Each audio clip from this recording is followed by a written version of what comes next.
हाँ, तो क्या है आप लोगों का आज एजेंडा? मैं जी वही आज भी मतलब वाणी चर्चा ही रखे हैं और उससे संबंधित प्रश्न।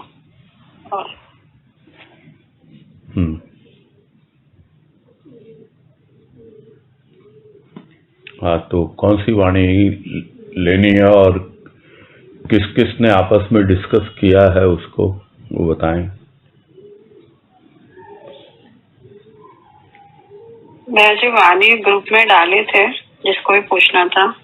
किरण गोयल जी, उनका आया था। उनको अनम्यूट करूं क्या पहले? कौन सी वाणी है, मैं निकाल दूं ना। चेतावनी की वाणी है 37।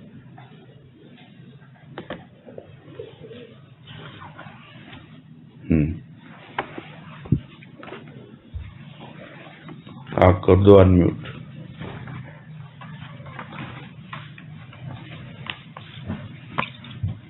हरिओम भैया जी।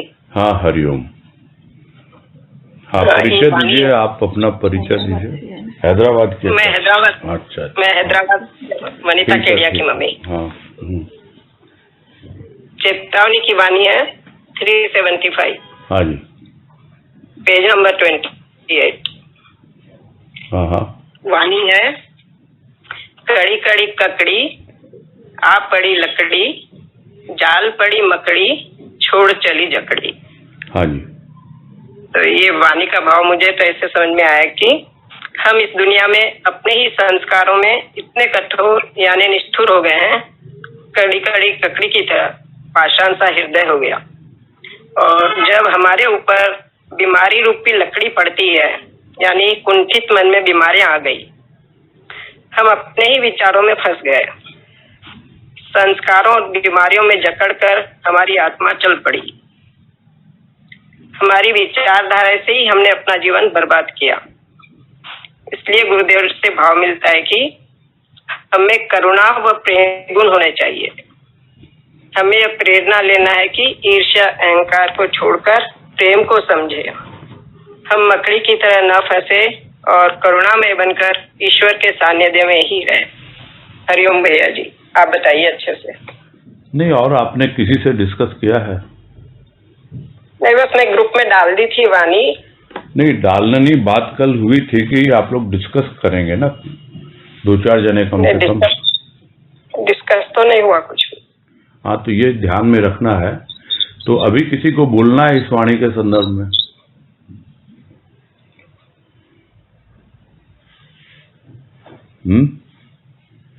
किसी को बोलना है तो हैंड रेज कीजिए। अनीता तुलसियान ने हैंड रेज किया है, बोलिए। हाँ, प्रणाम भैया। हाँ, नमस्कार। भैया, मुझे तो ऐसे लग रहा है कि जैसे बाबा जी की जीवनी में इस तरह का उल्लेख आया था, जो मकड़ी और जाल, उस तरह से उससे मतलब ऐसे लग रहा है कि कड़ी कड़ी लकड़ी आ पड़ी लकड़ी, कड़ी कड़ी ककड़ी आ पड़ी लकड़ी, जाल पड़ी मकड़ी, छोड़ चली जकड़ी। तो ऐसे लग रहा है कि जो मनुष्य जीवन जीता रहता है तो इतना कड़ा होके, यानी इतना अपने अहंकार में रिजिड होकर के वो जीता रहता है, और जो जिस तरह से ककड़ी खड़ी रहती है, खड़ी खड़ी रहती है, वैसे ही वो अपना जीवन भी उस तरह से जीता है, अहंकार में एकदम स्टिफ होकर के। और फिर समय आ जाता है जाने का, जैसे आए ना आप पड़ी लकड़ी, यानी इस दुनिया से कूच करने का समय आप आ जाता है। और जो भी इस जाल जंजाल में वो जी रहा था, उसको छोड़ के जो मकड़ी का चुका के जाल पड़ी मकड़ी, छोड़ चली जकड़ी। तो जो जाल में जिससे से मकड़ी जकड़ी हुई होती है, जाल भी उसका खुद का ही बुना हुआ होता है, वैसे ही उसी तरह से अपने जाल में जी रहा होता है। और समय आता है तो सब कुछ कुछ करके उसको जाना ही पड़ता है, इस जाल जंजाल को छोड़ करके। तो उस तरह का कुछ कुछ भाव समझ में आ रहा था कि उसने जीवन जिया तो कैसा जिया, खड़ा खड़ा होकर के जिया, और खुद ही अपना जाल जंजाल बना कर उसमें जकड़ा रहा, और समय आया तो उसको मतलब बिना इस जीवन को सार्थक किए वो जा रहा है, इस तरह से कुछ कुछ। नाम भी।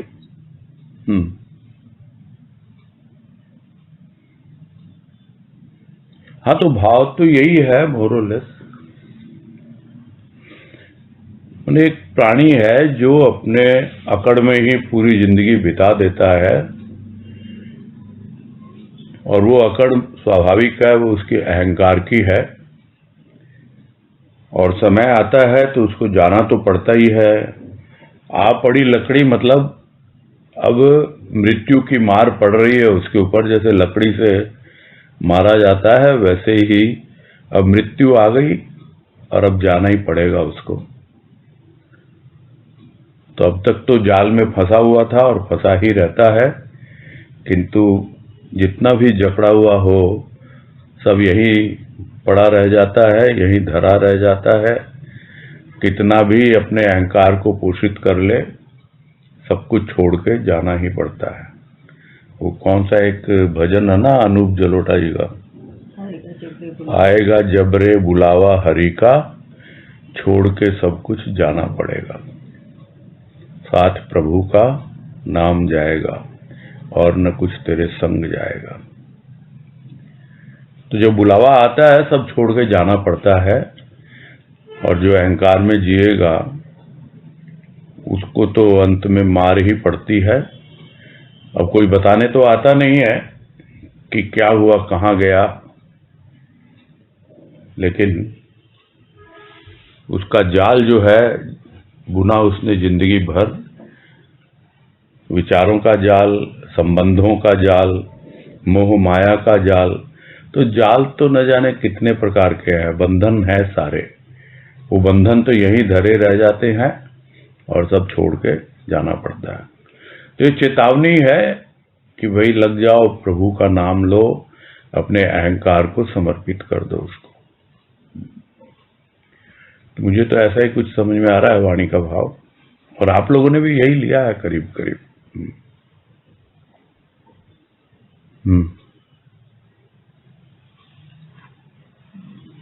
और कोई?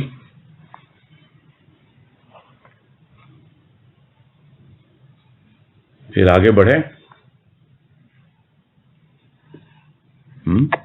जी भैया जी, जी भैया जी।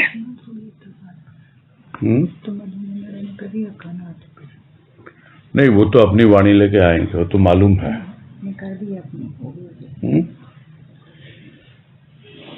आप मधु मुंद्रा जी, क्या उसी के बारे में बात करने के लिए हैंड रेज किया हुआ है क्या आपने?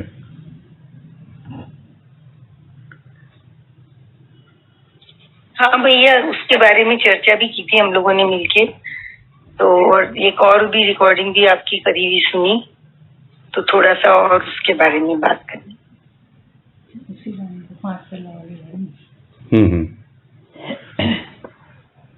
नहीं, आपने और लोगों से भी डिस्कस किया है क्या? करा भैया, हाँ, ग्रुप में किया था डिस्कशन उसके बारे में। तो सबके अंदर ही थोड़े थोड़े कुछ कुछ प्रश्न आ रहे थे, कर रहे थे। हाँ, तो जिन लोगों को वाणी से परिचय नहीं है वो वाणी निकाल लें। बताओ कौन सा नंबर है ज्ञान की? 150 नंबर। हाँ, तो जो भी सुन रहे हैं वो वाणी निकाल लें।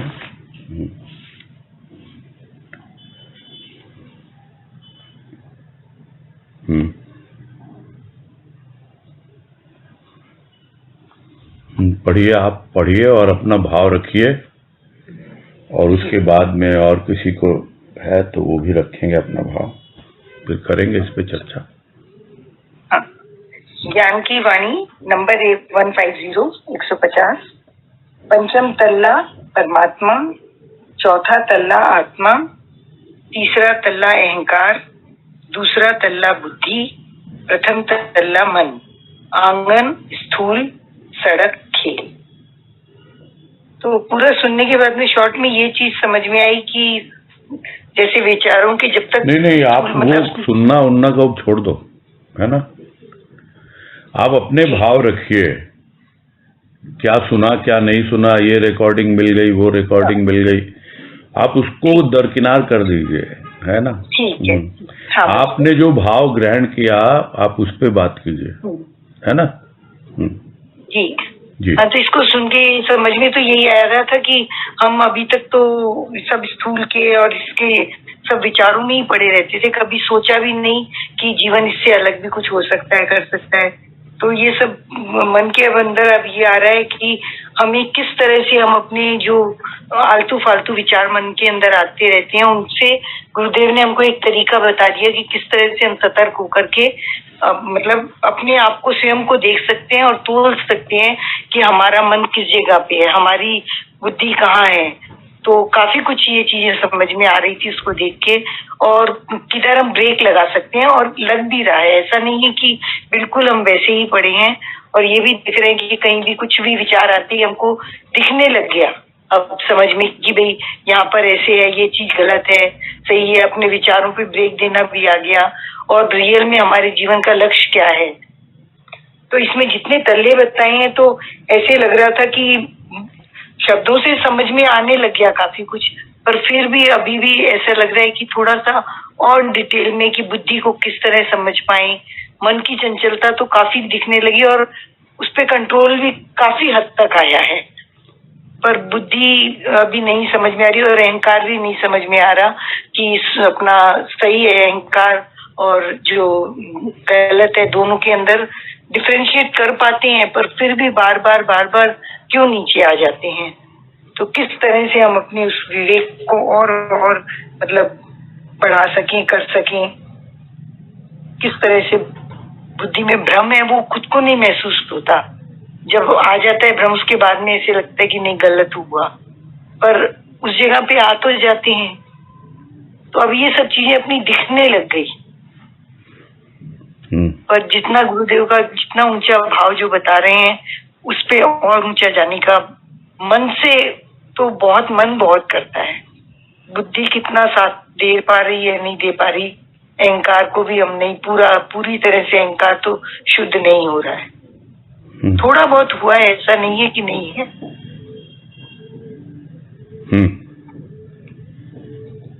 हाँ, और कौन आत्मा बोल पर रहे हैं? तो और कौन बोल रहे हैं?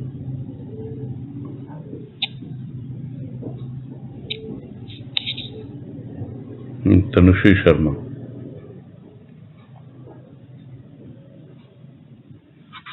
प्रणाम भैया। नमस्कार। ये जो भी व्यक्त कर रहे हैं, मतलब जो आपसे सुना उसी में से ही व्यक्त हो रहा है। मतलब जो सुना है बेसिकली वही रिपीट कर रहे हैं एक तरह से। तो ये है कि जैसे जैसे हम ये जो तल्ले हैं नीचे सड़क से शुरू होके पंचम तल्ला तक और सूक्ष्मतर होता जा रहा है, और ऊपर ही ऊपर तो सूक्ष्म के भी परे है। तो अब ये अलग अलग दृष्टा के लेवल भी कह सकते हैं हम कि हमारा दृष्टा कौन से लेवल पे है, या ऐसे भी हम ले सकते हैं इसको कि मतलब वास्तव में ऑर्गेनाइजेशन कैसे होना चाहिए हमारे भीतर का और बाहर का, कि हर चीज का यथास्थान या उसका उचित स्थान कहाँ पे है।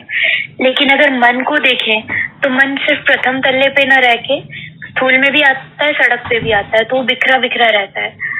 बुद्धि जो है हम मन को भी देखती है, लेकिन बहुत बार बुद्धि दुनियादारी में क्या चल रहा है या दुनिया में क्या हो रहा है, कौन सी घटनाएं देश में दुनिया में हो रही है, उनमें भी हम दिमाग लगाने लगते हैं, उसको भी एनालाइज करने लगते हैं। कभी घर में क्या हो रहा है उसको भी। तो बुद्धि की जगह नहीं रहती। अहंकार तो सभी लेवल्स पे जाता है, नीचे के सारे, और आत्मा परमात्मा से तो परिचय है ही नहीं, तो वो सबसे टॉप पे है। तो एक दो जो प्रश्न आ रहे थे वो प्रश्न बाद में रख लूंगी, अभी मतलब जो समझ में आया वो इतना ही है, मोटा मोटा।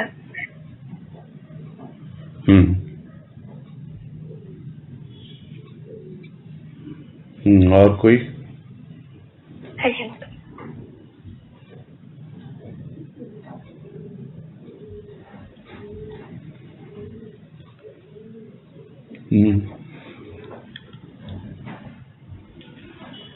चलो आते हैं फिर अब वाणी इसी पे। असल में ये जो वाणी है ये एक बेंचमार्क है, जिसको हम साधारण भाषा में बोलते हैं कि ये एक आध्यात्मिक जीवन का रेफरेंस पॉइंट है या रेफरेंस लेवल है। रेफरेंस का मतलब क्या है कि इसके आधार पे हम अपना आध्यात्मिक मूल्यांकन कर सकते हैं। ये वाणी कैसी है? जिस वाणी में पूरा अध्यात्म छिपा हुआ है और सबके अलग अलग धरातल बताए गए हैं। हम अक्सर कहते हैं कि इसका आध्यात्मिक धरातल, इसके भाव का धरातल थोड़ा सा बदला है, थोड़ा ऊपर हुआ है। तो धरातल का मतलब यही हो गया, धरा यानी जमीन, तल यानी कौन से तल्ले पर है। अब यदि हम विचार करें और देखना सीखें अपने आप को कि हमारा जीवन किस प्रकार व्यतीत हो रहा है, स्थूल का जीवन और सूक्ष्म का जीवन। तो स्थूल का जीवन भौतिक जीवन है, सूक्ष्म का जीवन आध्यात्मिक जीवन है। यहां पर सूक्ष्म प्रारंभ हो रहा है इस वाणी में प्रथम तल्ले से। गुरुदेव ने तो 5, 4, 3, 2, 1, उसके बाद में ग्राउंड फ्लोर यानी आंगन, और उसके बाद सड़क यानी एक कॉमन प्लेस है, इस तरीके से समझाया है। तो सड़क और आंगन, सबसे पहले इन दोनों में हमें डिफरेंस समझना होगा, क्योंकि हमारी यात्रा तो नीचे से ऊपर की ओर जा रही है। नीचे से ऊपर यानी हम होते हैं सड़क पर। सड़क यानी भीड़ में, भीड़ है लोगों की, भीड़ है घर परिवार की, समाज की। जो जिस जीवन में जैसा भी उसका जीवन है, स्थूल का जीवन ज्यादातर भीड़ में ही व्यतीत होता है। एकांत चाहकर भी नहीं मिल पाता, और बहुत लोग तो चाहते ही नहीं है कि वो एकांत लें, और अगर एकांत उन्हें मिल भी जाता है तो भी बहुत परेशानी उनको अनुभव में आती है, क्योंकि एकांत में रहने की आदत नहीं है उनको।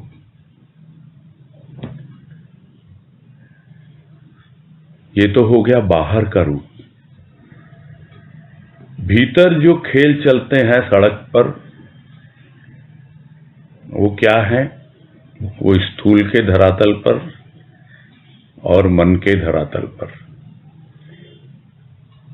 स्थूल का धरातल वहां लोगों का जो भी बात हुई, और सूक्ष्म का धरातल यानी मन के धरातल पर वहां विचारों का खेल चलता है।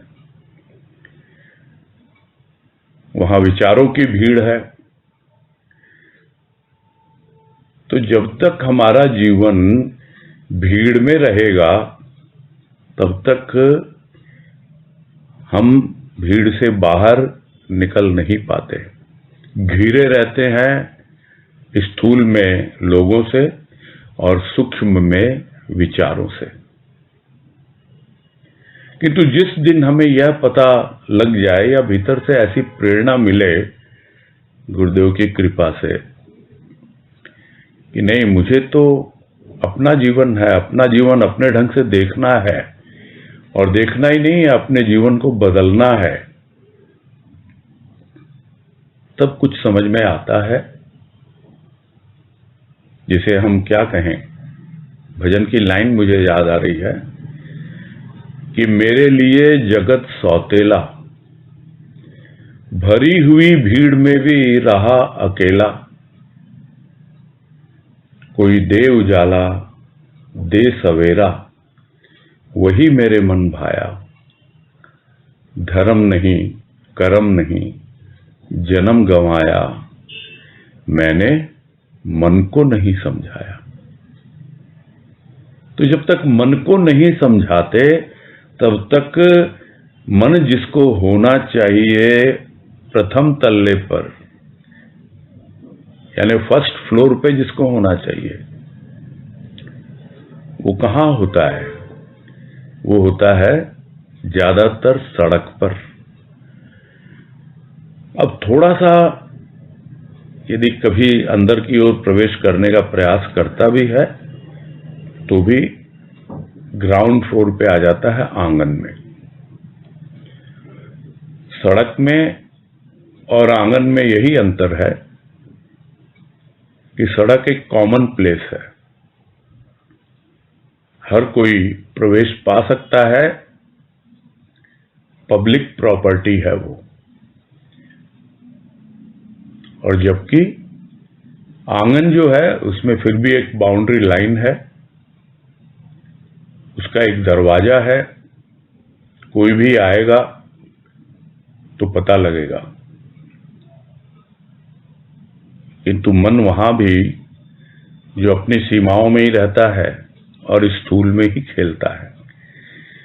जिस दिन मन अपने लेवल को समझ ले, यानी मुझे कहाँ रहना है, मुझे तो फर्स्ट फ्लोर पे रहना है, ठीक है, थोड़ा सा काम पड़ता है तो हम मान लो किसी बिल्डिंग के फर्स्ट फ्लोर पे हैं, पहले माले पर उतर के आ जाते हैं, कोई काम करते हैं अपना, हो सकता है जरूरत पड़ी सड़क पर भी जाते हैं, लेकिन फिर कहाँ हम विश्राम पाते हैं? फिर से उसी घर में जो हम फर्स्ट फ्लोर में रहते हैं वहां। तो मन को विश्राम तभी मिलता है जब मन अपने यथास्थान हो, बार बार दौड़ दौड़ कर विचारों की भीड़ में, स्थूल के खेलों में न रमे। तो ये 3 लेवल जो है ये तो हम सबको बड़े आसानी से समझ में आ जाते हैं। उसके बाद के जो लेवल हैं जिसको लेकर के जिज्ञासा रखी गई है वो है बुद्धि वाला, यानी दूसरे तल्ले पर है बुद्धि। और बुद्धि है लोगों के पास, ऐसा नहीं है, लेकिन जिस तरह मन के खेल, मन भी ज्यादातर स्थूल में यानी आंगन में या सड़क पर होता है, उसी तरह बुद्धि भी ज्यादातर आंगन में या सड़क पे होती है। यानी जिसको अपने स्थान पर होना चाहिए, दूसरे लेवल पे, सेकंड फ्लोर पे, वहां न होकर वो भी रमी रहती है। तो ये सब कौन देख पाता है? वो देख पाता है जो दृष्टा है। और इसको बाबा ने भी समझाया एक जगह कि तुम तो भव्य भवन की खिड़की में बैठे हुए दृष्टा हो। और ये विचार क्या है? सड़क पर चलते हुए पथिक की तरह है। जिस दिन तुम इनको देखना सीख जाते हो उस दिन इनसे प्रभावित नहीं होते। कोई भी आए जाए तुम्हारे घर में तो प्रवेश नहीं कर रहा है, बस इतनी सावधानी रखनी है। और वो सावधानी बतलाती है बुद्धि। तो सबसे पहले बुद्धि किसको कमांड देती है, किसको सजेशन देती है? वह मन। मन को समझाती है, देख भीड़ में मत रह, तू शांत होके बैठ, एकांत खोज, एक भाव पकड़ ले कोई, उस पे मनन चिंतन कर, इस प्रकार तू आगे बढ़ पाएगा, तब तेरा धरातल ऊपर उठेगा और उससे निष्कर्ष निकलना प्रारंभ होता है। बुद्धि का काम क्या है? बुद्धि का काम है निष्कर्ष निकालना, डिसीजन मेकिंग, निर्णय लेना। और निर्णय हम लेते हैं, ऐसी बात नहीं है, लेकिन स्थूल में ही खेलते हैं, इसलिए स्थूल के निर्णय ले लेते हैं। सूक्ष्म में हमें निर्णय लेना आ जाए तो स्वाभाविक है धीरे धीरे अपने आप ही हम गलतियां करना छोड़ देते हैं। गलती होती क्यों है? क्योंकि हमें स्पष्ट कुछ भी दिखलाई नहीं देता, भ्रम है। जिस तरह बताया गया कि मन में मैल होता है और बुद्धि में भ्रम होता है। मन का मैल दूर होता है सत्संग के द्वारा, भजन के द्वारा, और बुद्धि का भ्रम दूर होता है स्वाध्याय के द्वारा, मनन चिंतन के द्वारा। तो जैसे जैसे भ्रम दूर होता जाएगा हमको सब कुछ स्पष्ट मालूम पड़ता जाएगा। भूल होती इसीलिए है कि हम भ्रमित होते हैं, डिसीजन मेकिंग नहीं है हमारे पास, ठीक से निर्णय नहीं ले पा रहे हैं। जैसे जैसे निर्णय लेने की क्षमता बढ़ती है हमारा विवेक और बढ़ता चला जाता है, हमारी बुद्धि प्रखर होती चली जाती है, और जिसे कहते हैं कि हमारी प्रज्ञा जाग जाती है। अब जहां तक तीसरे तल्ले की बात है अहंकार की, ये जो अहंकार है ये पूरा शुद्ध अहंकार है, जिसे हम कहते हैं वो मेरी सच्ची मैं है। वो मैं कब झूठी हो जाती है? जब वो नीचे की ओर आ जाती है, यानी तीसरे तल्ले से दूसरे पे, दूसरे से पहले पे, या सीधा सीधा सड़क पर। और अहंकार क्योंकि सबसे ऊपर है, यानी उसका लेवल सबसे ऊपर है इनमें, तीसरा तल्ला, तो जब मर्जी आए वो नीचे उतर सकता है। नीचे से ऊपर जाने में बड़ा कष्ट होता है, किंतु ऊपर से नीचे आने में कोई कष्ट नहीं है। बड़ी आसानी से अहंकार जो है वो सड़क पर आ जाता है, भीड़ में आ जाता है। और यही तो विशेषता है अहंकार की कि उसे भीड़ में बहुत अच्छा लगता है। जब तक 5 जने नहीं हो तो कहाँ अहंकार प्रदर्शित करेगा। जहां भीड़ होती है वहां अहंकार और अपना साम्राज्य फैलाने लगता है। ये सब देखते हैं हम भौतिकता में भी और आध्यात्मिकता में भी। तो वो जो अहंकार अभी स्थूल के खेलों में है, उसको खींच के लेके आना है ऊपर। जिस तरह मन को लेके आना है पहले तल्ले पर, बुद्धि को लेके आना है दूसरे तल्ले पर, और अहंकार को लेके आना है तीसरे तल्ले पर। यानी जिसको जहां होना चाहिए वहां वो मौजूद रहे, तब वो अपनी स्वयं की विशेषता जान पाएगा। हाँ, जो हमारा शुद्ध अहंकार है, जो सच्ची मैं है, वो जब बुद्धि को सजेशन देती है या कुछ भी उसको ऑर्डर भी देती है और बुद्धि निर्णय लेती है हाँ बिल्कुल सही है, और नहीं होगा तो वो अहंकार को बताएगी। जैसे एक बॉस है, वो अपने सबॉर्डिनेट को कुछ ऑर्डर देता है और सबॉर्डिनेट को लगता है नहीं ये ऑर्डर मेरे को ठीक से समझ में नहीं आया, तो वो अपने पॉइंट रखता है, अपना दृष्टिकोण रखता है कि भाई देखो सर आप कह तो रहे हैं ऐसे, किंतु मेरे समझे ये थोड़ा सा ठीक रहेगा। और इस तरह एक विचार विमर्श शुरू होता है अहंकार का बुद्धि के साथ, बुद्धि का अहंकार के साथ, मन का बुद्धि के साथ और बुद्धि का मन के साथ। तो एक जिसे क्या कहा जाए कि जो होना चाहिए हियरार्की, सब अपनी अपनी जिम्मेदारी निभा रहे हैं ऑर्गेनाइजेशन में, और जिसको जो पोस्ट मिली हुई है वो पूरी तरह उसको जस्टिफाई कर रहा है।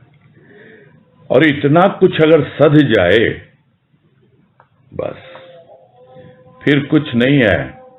जिस दिन ये हमारा जो सूक्ष्म अहंकार है वो पूरी तरह से विलीन हो जाता है उस दिन अपने आप ही हम पहुंच जाते हैं चौथे तल्ले पर, यानी आत्मा के धरातल पर, जिस दिन अहंकार पूर्ण रूप से शुद्ध हो जाता है, यानी केवल मात्र अपना वजूद रह जाता है, अपना अस्तित्व होता है वो। और वही आत्म अनुभूति कहें, आत्म परिचय कहें, वो कहना उचित नहीं है क्योंकि अनुभूति भी नहीं होती वहां। रहा पंचम तल्ले की बात, तो पंचम तल्ला पे चढ़ना संभव नहीं है। ये तो उस परमात्मा पर निर्भर करता है जो पंचम तल्ले पर है। वो आता है आत्मा के पास और वो बतलाता है कि आत्मा और परमात्मा में कोई भेद नहीं है, कोई अंतर नहीं है। तब पंचम तल्ला समझ में आता है। अन्यथा हम अपने पुरुषार्थ के द्वारा, अपनी साधना के द्वारा ज्यादा से ज्यादा तीसरे तल्ले पर, और यदि हमने किसी न किसी रूप में भक्ति को अपनाया है तो हो सकता है चौथे तल्ले तक भी पहुंच जाएं। किंतु पंचम तल्ले वाली बात जो है वो तो उसी पर निर्भर करती है जो परमात्मा है, सर्वव्यापी है। वो आकर हमारे भीतर हमें यह अनुभव दे दे, जो मैं हूं वही तुम हो, जो ब्रह्मांड में है वही पिंड में है। तो यह एक बेसिक प्रिंसिपल है पूरे अध्यात्म का, जिसका यहां पर गुरुदेव ने वर्णन किया है वाणी के रूप में। और हम इसको जितना ज्यादा अपने आप को देखने के लिए, समझने के लिए, लोग दूसरों से पूछते हैं कि भाई हम कौन से धरातल पर हैं, क्या है हमारे मन की अवस्था, क्या हमारी बुद्धि का खेल है, ये दूसरा कोई नहीं बता सकता। और बताता भी है और हमको कुछ और समझ में आता है। इसलिए ये वाणी हमको समझा रही है कि अपना मूल्यांकन हम स्वयं करना सीखें और देखें कि अभी हमारा आध्यात्मिक धरातल कौन सा है।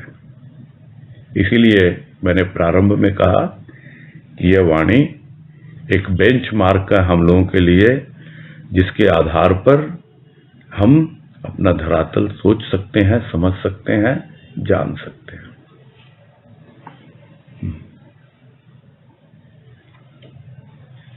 जैसा भाव दिया गुरुदेव ने, व्यक्त किया गया। पहले भी हुई है वाणी कई बार, और आवश्यक नहीं कि हर बार एक ही बातें आए। तो कृपा है गुरुदेव की, जैसा भी वो कहलवाते हैं कह देते हैं हम लोग। हाँ, इस पे कोई जिज्ञासा हो तो बात करते हैं।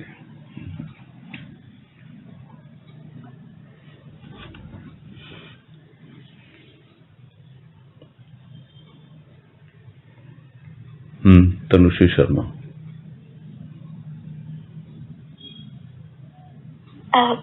हरिओम भैया। हरिओम। हाँ, ये जो बुद्धि के लेवल पे रहे तो उस वक्त एग्जैक्टली बुद्धि में क्या होगा? भ्रम नहीं रहेगा। भ्रम जो है धीरे धीरे दूर होएगा। अच्छा, मतलब बुद्धि अपने आप को देख रही है उस वक्त? जी हाँ।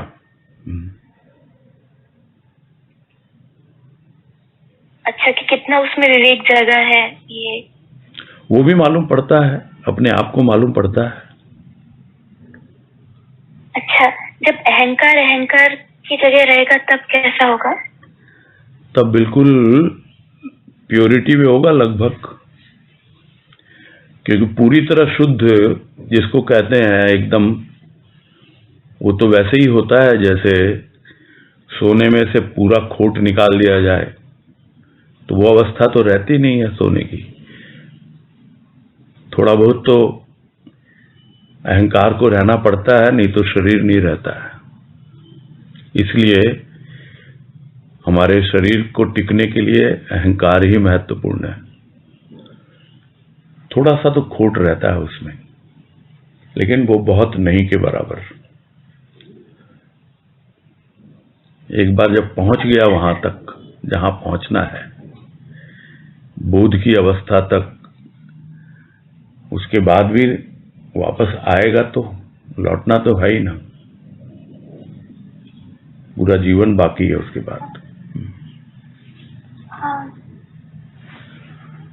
तो रहता है अहंकार अपनी जगह पे ही रहता है, जरूरत पड़ती है तो बुद्धि को भी सजेशन देता है, मन को भी देता है। क्या मतलब जिसका अहंकार अपनी सही जगह पे है, वो अपने आप को किसी परिवार, किसी प्रोफेशन या किसी भी चीज से आइडेंटिफाई नहीं नहीं करता। वो मतलब उसकी मैं जो है, उसका परिचय उसको मिल चुका है। अच्छा। हाँ भैया। हाँ भैया, हरिओम। हरिओम। हाँ, सुनीता जालान।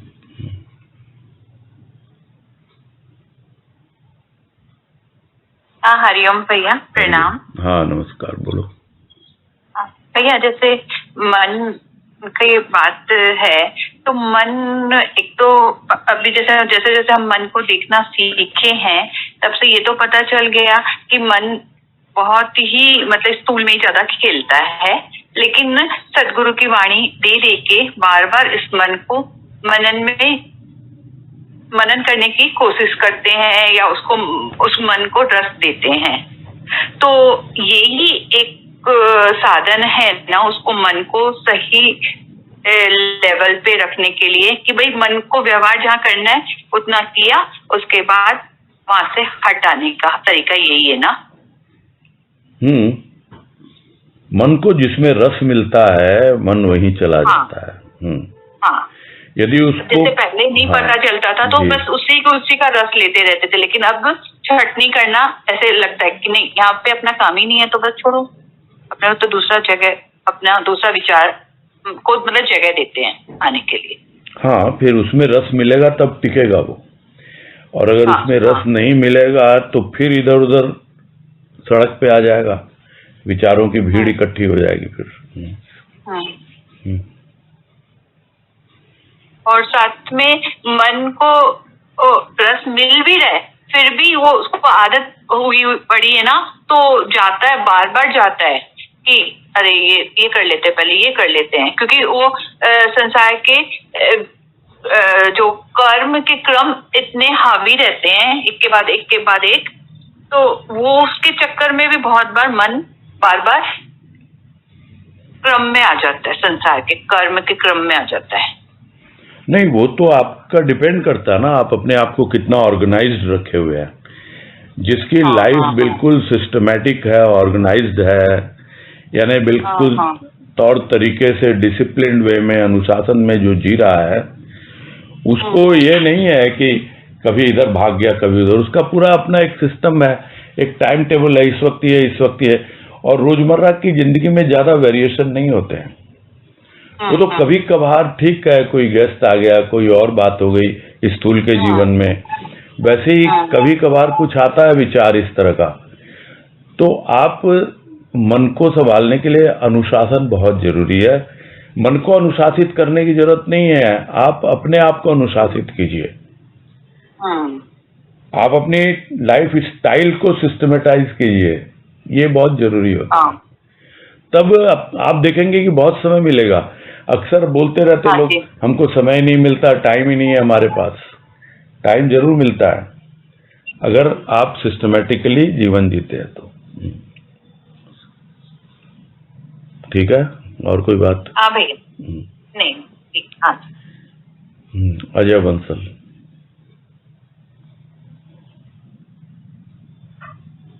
प्रणाम भैया। हाँ, नमस्कार, बोलिए। ये थोड़ा सा समझ में नहीं आया कि जैसे अहंकार को अपनी जगह रहना है, बुद्धि को अपनी जगह रहना है, मन को अपनी जगह रहना है, तो इससे क्या मतलब क्या हुआ एक्चुअली? जब जरूरत है तब आएंगे सब, जो उनकी जिम्मेदारी है वो भी निभाएंगे। मन भी करेगा अपना काम, बुद्धि भी करेगी, लेकिन खामखा जिसको हम कहते हैं जस्ट फॉर नथिंग, दूसरे की एरिया में इंटरफेयर नहीं करेंगे। ये कहने का मतलब है बॉस का क्या काम है, बॉस अपना काम करता रहे, उसकी जो जिम्मेदारी है वो करे, उसके जो ऑर्डिनेट सबऑर्डिनेट्स हैं सबको अपना अपना दिया हुआ डिपार्टमेंट सौंपा हुआ है, वो अपना अपना काम करते रहेंगे। और यदि बॉस बार बार जा करके हर एक जितने भी सबऑर्डिनेट्स हैं उनको परेशान करता रहे, उंगली करता रहे, तो ये तो कोई तरीका नहीं हुआ ना। यही होता है जिंदगी में, सूक्ष्म में यही होता है। इसलिए आपको जो इंस्ट्रक्शंस देने हैं, जो बातें हैं, जितना आपका विवेक है उसके अनुसार मन को दीजिए, विवेक को और परिमार्जित कीजिए, अहंकार जितनी आवश्यकता है उतना ही काम में लें और बाकी अपनी जगह बैठे रहें सब। तो लाइफ बहुत ज्यादा सिस्टमेटिक हो जाती है। ये टर्बुलेंस भीतर में इसीलिए आता है कि हम चीजों को संभाल नहीं पाते, और अहंकार तो पता नहीं क्या करता है, क्या क्या रूप है अहंकार के हम सबको पता है, और इतना विकृत हो जाता है अहंकार कभी कभी तो कि हम भूल जाते हैं, सब कुछ भूल जाते हैं। इसलिए जगह पे होना चाहिए उसको। भाई अपने चैम्बर में बैठा रहे ना, बॉस ऑर्डर दे दिया, जिससे बात करनी कर ली, बैठे रहो तुम अपने ऑफिस के चैम्बर में, समझ गए? ज्यादा मतलब इसका जो मैं समझ रहा हूँ कि ज्यादा दूसरे के मामले में ज्यादा इंटरफेयर नहीं करें, वो मतलब हुआ। जी हाँ, वो आप अपना काम दे दिया, आप अपने आप को प्योर करिए ना, आप अपनी जिम्मेदारी निभाइए। अहंकार के कारण जो विकार हैं आप उनको दूर कीजिए ना। अहंकार की ड्यूटी नहीं बनती है, और ये हम लोग बात कर चुके हैं। अहंकार के कारण कौन कौन से विकार होते हैं? क्रोध है,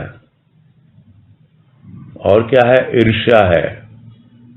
यानी 6 विकार में से 3 है इस पर, क्रोध, मद और मत्सर। मत्सर यानी ईर्ष्या। ये 3 चीजें अहंकार के कारण हैं, और वो स्थूल में भी होती है और सूक्ष्म में भी होती है। अहंकार को हैंडल करना इतना आसान नहीं है, क्योंकि वो सबसे ऊपर है, सुनता ही नहीं है। कौन इंस्ट्रक्शन देगा उसको? वो तो उसी का एक पोर्शन है जो प्यूरिफाई हो चुका है, वही उसको समझाता है। और ये एक और वाणी में गुरुदेव ने समझाया है कि भक्त को या ज्ञानी को जो भी जिस राह से चल रहा हो, भक्ति के द्वारा या अपने इष्ट की कृपा से उसके मन और बुद्धि को काफी कुछ कृपा के आधार पे शुद्ध किया जा सकता है। किंतु अहंकार तो तभी शुद्ध होता है जब वो अहंकार स्वयं पर कृपा करे। बहुत महत्वपूर्ण चीज है ये। समझ में आ गई बात? एक्चुअली भैया ऐसा लगता है, इतना जैसे आप हमेशा बोलते हैं कि अपने को तो जैसे मतलब भगवान से ही बोले कि भाई मेरे से तो ये नहीं हो रहा है, ऑनेस्टली नहीं हो रहा है, थोड़ा बहुत हुआ है, बाकी ये सब इतना सब कॉम्प्लिकेटेड है और इतना डीप रूटेड है, तो लगता है कि कब इस चीज से उभरेंगे। मतलब इंटेलेक्चुअली समझ में आ रहा है, और प्रैक्टिकली ऑनेस्टली अगर अपने आप को इवैल्यूएट करें तो ये सारी चीजें भरी हुई हैं, डीप रूटेड एकदम। तो लगता है यार जब तक मतलब मेरे किए कुछ होने वाला नहीं है, ईश्वर की कृपा चाहिए, ऐसा अभी लगने लगा है कि हाँ तो करो, भक्ति वही है, और क्या है भक्ति? हाँ, भक्ति और कुछ नहीं है। हाँ, पूरा उसी पे छोड़ देना, हाँ, और जो कुछ भी वो करता है उसको स्वीकार करना। बस ये जो स्वीकृति है यही हमारे जीवन से विकृति दूर करेगी। परेशान हो रहे हैं, कौन कर रहा है भाई? तू ही कर रहा है। नहीं, बहुत खुश हो रहे हैं, कौन कर रहा है? तू ही कर रहा है।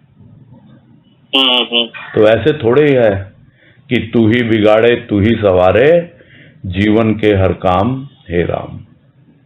तू ही है सब कुछ, बिगाड़ता भी तू ही है, संवारता भी तू ही है। ये भाव लेकर के जीवन व्यतीत करेंगे तब हमारी भक्ति सुदृढ़ होती है। तो कम से कम हम मन के लेवल पे बहुत सारी चीजें समझ लेते हैं, और जैसे जब मन एकदम निर्मल होता जाएगा और आगे हम बढ़ते जाएंगे, तब मालूम पड़ेगा, वो अपने आप भीतर से सजेशन देगा कि अब तेरे को आगे बढ़ना है, बोल क्या इच्छा है तेरी। हाँ हाँ आपकी सुनना चाहता है वो, और आपने हाँ बोला तो जरूर ले जाएगा, बिल्कुल लेके जाता वो। इसीलिए तो कहते हैं गुरुदेव कि मैं कौन हूं, तुम कहते हो कोई मुझे गुरुजी कहता है, कोई पिताजी कहता है, कोई मास्टर जी कहता है, सब अपने अपने हिसाब से नाम देते हैं। मैं कौन हूं बताऊं? तो कहते हैं मैं तुम्हारा आध्यात्मिक पथ का साथी हूं, तुम्हारे साथ चलता हूं, चलो तुम, मैं हूं तुम्हारे साथ। इस भाव से जब तक जीवन नहीं जिएंगे, आध्यात्मिक जीवन, तब तक हम आगे नहीं बढ़ पाएंगे।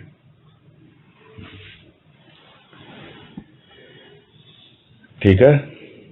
हाँ भैया, प्रणाम, थैंक यू। हरिओम हरिओम।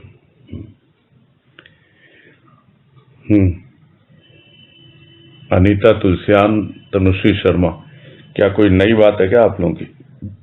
इसी पे डिस्कस करना है तो पहले अनीता करे। हाँ भैया, इसी पर करना है।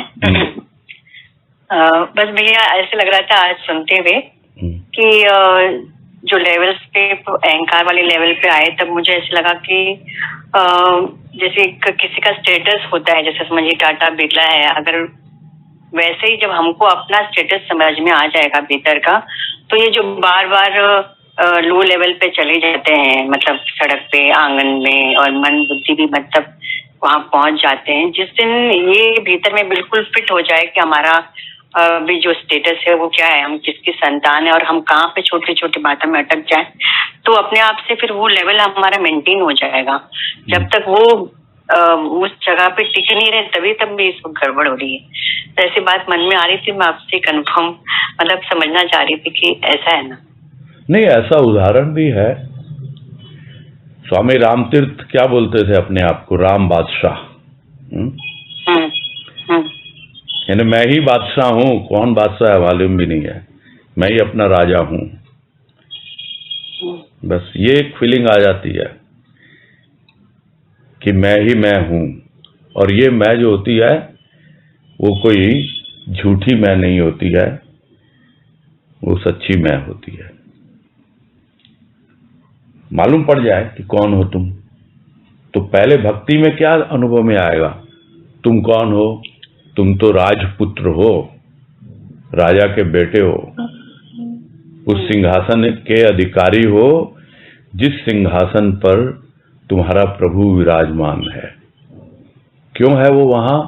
क्योंकि उसने अपने आप को जान लिया, उसने अपनी मैं को पूरी तरह शुद्ध कर लिया, इसलिए वो उस सिंहासन पे बैठा है। और तुम उसकी संतान हो, तुम उसके राजपुत्र हो, और अब जितनी जल्दी तुम योग्य बन जाओगे, तुम्हारा भी राज तिलक हो जाएगा और तुम्हें भी वो अधिकार मिल जाएगा। बस इतना सा समझ में आ जाए ना, बहुत सिंपल हो जाए लाइफ।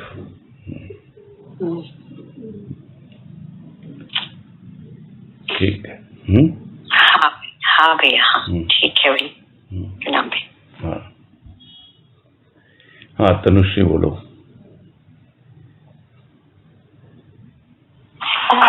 भैया ये दो प्रश्न आ रहे थे मन में। एक तो ये रह गया कि मन जब मन के लेवल पे होगा तो कैसा होगा?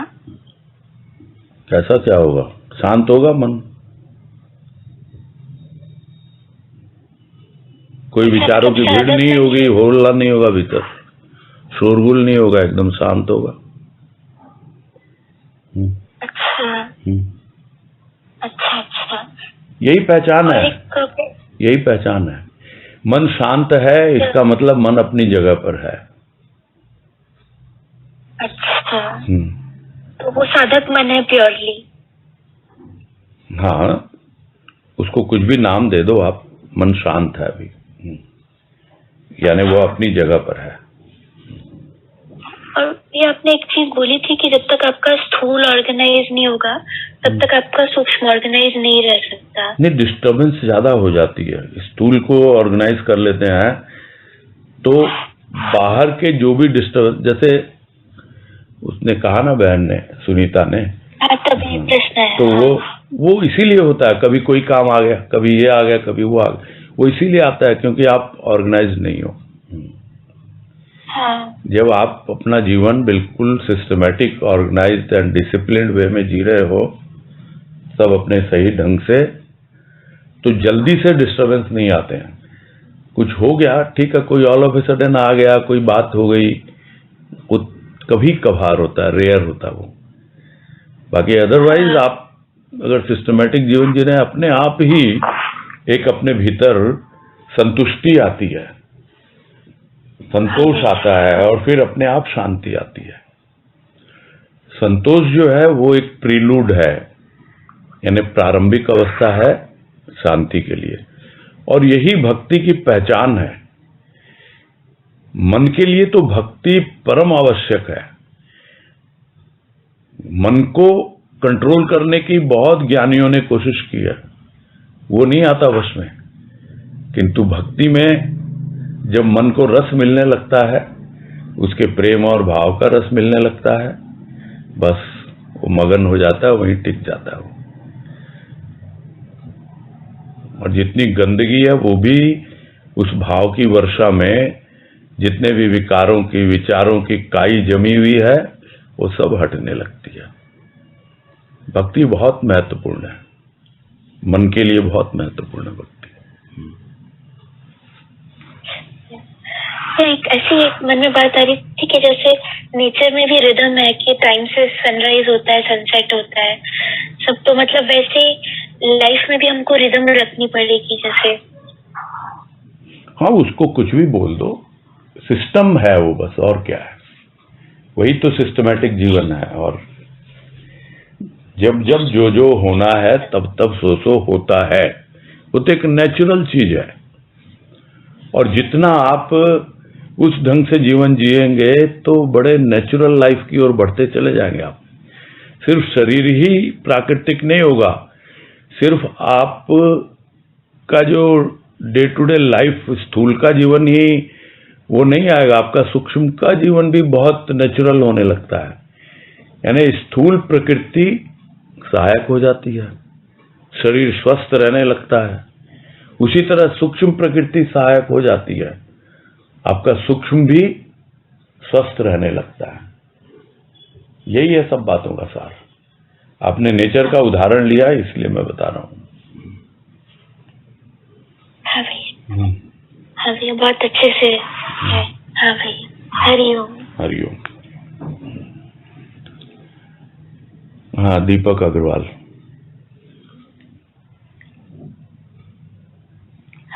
प्रणाम भैया, पूनम बोल रही हूँ। हाँ, बोलिए पूनम। भैया, मन और बुद्धि में तालमेल नहीं बैठता है। जैसे बुद्धि कुछ निर्णय भी देती है पर मन नहीं मानता है, तो उसके लिए क्या करना चाहिए भैया? वो ही है समस्या। हाँ। हस्बैंड वाइफ वाली बात है ना? हाँ भैया।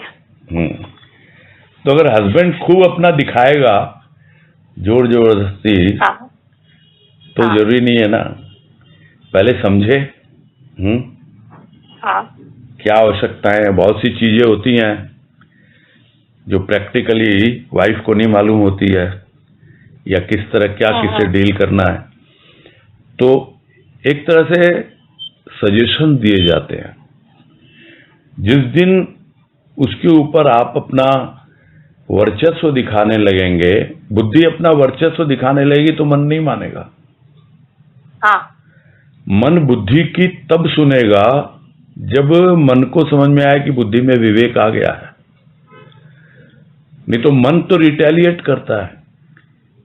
हाँ बुद्धि को यही कहता है, उस दिन तुमने ये निर्णय लिया था ना, मुझे दिया, देखो मुझे कहाँ हुआ, कामयाब हुआ ही नहीं, कुछ आता ही नहीं तुमको आइडिया नहीं है, नॉलेज ही नहीं है तुमको कुछ। और बुद्धि बेचारी चुप हो जाती है। क्या करेगी? मन को समझाने के लिए मन ही होना चाहिए। अच्छा जी, और उसी को कहते हैं गुरुदेव कि एक है साधक मन और एक है बाधक मन। तो साधक मन जो है वो बाधक मन को समझाता है। मन क्या है? बच्चा है। अब आप उसको कुछ पढ़ा रहे हो, तो जब टीचर पढ़ाता है तो सीखने वाला बच्चा है, वो तो सीख लेता है। और जो सीखना नहीं चाहता वो तो क्लास बंक करता है या इधर उधर बगले झाँकता है। चलो हो गई क्लास, तो उसके बाद मन क्या करता है? एग्जाम आ गया भाई, अरे अब टीचर से तो पूछने जाएगा नहीं ना। वो जो लड़का जो सीख चुका है, जो थोड़ा ब्रिलियंट है, उसके पास जाता है, अरे बता दे भैया ये कैसे वो कैसे। तो वैसे ही है वो जो बाधक मन है, जब समस्या आती है तब जाता है साधक मन के पास। और साधक मन भी जब जरूरत पड़ती है बाधक मन को सजेशन देता है। तो जिस तरह बच्चे आपस में खूब बढ़िया से एक दूसरे को समझ लेते हैं,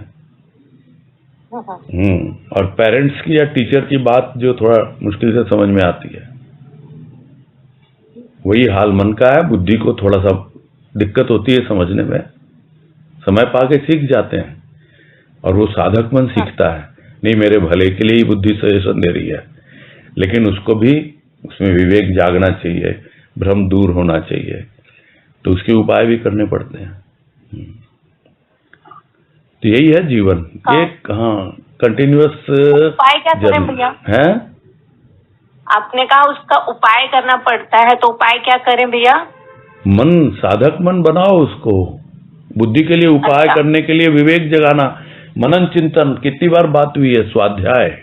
हाँ भैया। उसके द्वारा ही आपका विवेक जागेगा। ठीक है। हाँ भैया, प्रणाम भैया। हाँ, समय भी हो गया है, पूरा करते हैं। ठीक है। हरिओम हरिओम हरिओम। सबको हरिओम। सबको हरिओम। अनम्यूट नहीं हुआ। हरिओम। हाँ, सबको